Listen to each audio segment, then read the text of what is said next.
नमस्कार बच्चों, मैं doctor Jitendra Kumar Marothia, associate professor इतिहास विभाग, सम्राट पृथ्वीराज चौहान राजकीय महाविद्यालय अजमेर, प्रथम वर्ष के बच्चों।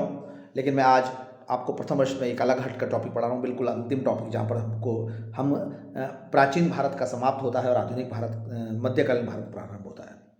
अर्थात मैं मुस्लिम आक्रमण यानी मुस्लिम आगमन की बात कर रहा हूँ। देखिए, मध्य एशिया है। मध्य एशिया में मोहम्मद साहब ने एक इस्लाम धर्म स्थापित किया 6वीं शताब्दी में, और उसके बाद में धीरे धीरे वहाँ पर प्रचार प्रसार होता गया। और वहाँ पर जैसे भारत सनातन धर्म में ज्येष्ठ पुत्र को राज्य मिलता था, इस प्रकार की कोई नहीं थी, तलवार ही निर्णायक थी। भारत की सीमाएं अफगानिस्तान के पास तक लगती थी, अखंड भारत था, और राजा दाहिर राज करते थे। 712 ईस्वी में पहला मुस्लिम आक्रमण अरब राज के राजा मोहम्मद बिन कासिम का हुआ, और हम जब पढ़ते भी कि उसके बाद में उन्होंने राजा दाहिर के वहाँ पर काफ़ी अत्याचार किए, वहाँ पर उनके धन संपदा को लूटा, जहाज़ों को लूटा, और वापस वहाँ अरब देश में चल गया। उसके बाद मेसोपोटामिया की उस सभ्यता जो ददला और फरात की नदियों के आसपास हुआ, जिसमें अभी हम इराक और ये सारे देश ईरान लेते हैं, उस जगह पर छोटे छोटे कई रियासतें थी। जैसे हमारे यहाँ पर बुंदेलखंड है, मेवाड़ है, मारवाड़ है, हाड़ौती है, रुहेलखंड है, दोआब है, इस तरीके से। और उनमें दो महत्वपूर्ण थे, गजनी और गौर प्रदेश।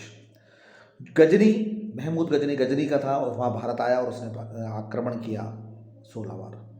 17 बार आक्रमण किया। एक भीषण आक्रमण सोमनाथ का 1025 ईस्वी में कहा जाता है, यानी 1000 से लेकर 1027 तक उसने 17 बार भारत पर आक्रमण किया। ये महमूद गजनवी का था, और ये आक्रमण उसके काफ़ी प्रभावी और कभी उस तरह से रहे। उसके बाद 150 वर्ष तक भारत के इस पर कोई भी राज्य नहीं आया, और फिर राज आया, आक्रमण किया गया गौर प्रदेश के मोहम्मद गोरी ने, जिसने 1176 में गुजरात की तरफ से प्रवेश किया और भारत पर आक्रमण किया। और गोरी का आक्रमण इतना, गोरी का ये जो भारत में आगमन है, ये इतना सफल रहा कि उसके बाद भारत में धीरे धीरे हम कहें कि दिल्ली अजमेर पर हिंदू सत्ता ही समाप्त हो गई। ये एक बहुत इम्पोर्टेंट चैप्टर सामने आता है, इसलिए। और इसके बाद में आप सेकेंड ईयर का इतिहास से मध्यकाल का इतिहास पढ़ लेंगे। 1176 में जब गुजरात पर आक्रमण किया गया मोहम्मद गोरी का, उसके बाद में यहाँ पर दिल्ली अजमेर के राजा पृथ्वीराज चौहान थे। प्रश्न ये आता है कि पृथ्वीराज चौहान के हार के कारण क्या थे, राजपूतों की हार के कारण क्या थे, और तुर्कों की विजय के कारण क्या थे। लेकिन उससे पहले हम इन महत्वपूर्ण बिंदुओं के बारे में अध्ययन कर लेते हैं। 1176 में मोहम्मद गौरी ने जब गुजरात पर आक्रमण किया, राजा भीमदेव ने उसको पराजित किया। उसके बाद जब तक भीमदेव जिंदा थे, मोहम्मद गौरी की हिम्मत नहीं हुई कि वह गुजरात पर आक्रमण करे।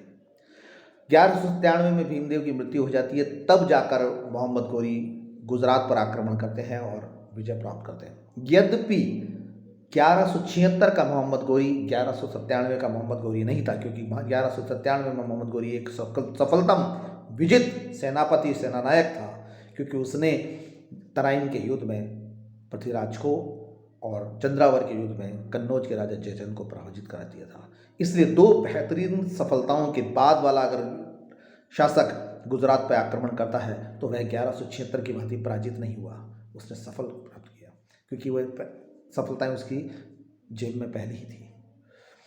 अब आता है दिल्ली अजमेर के साथ उसका संघर्ष, जो एक बहुत विश्व में बहुत निर्णायक तौर पे माना जाता है। और उस दो जगह पर हुआ युद्ध, तराइन का प्रथम युद्ध और तराइन का द्वितीय युद्ध।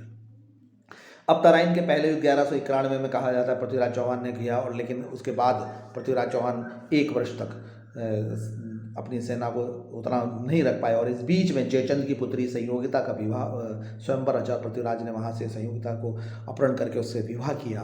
और फिर अगली जो बात सामने आती है कि जयचंद ने दुश्मनी हो गई, और जैसे इतिहासकार लिखते हैं कि जयचंद ने निमंत्रण दिया था कि आप आइए और उस पर करिए, या पृथ्वीराज और ने सहायता मांगी थी मोहम्मद गौरी के विरुद्ध, लेकिन जयचंद नहीं दे पाए।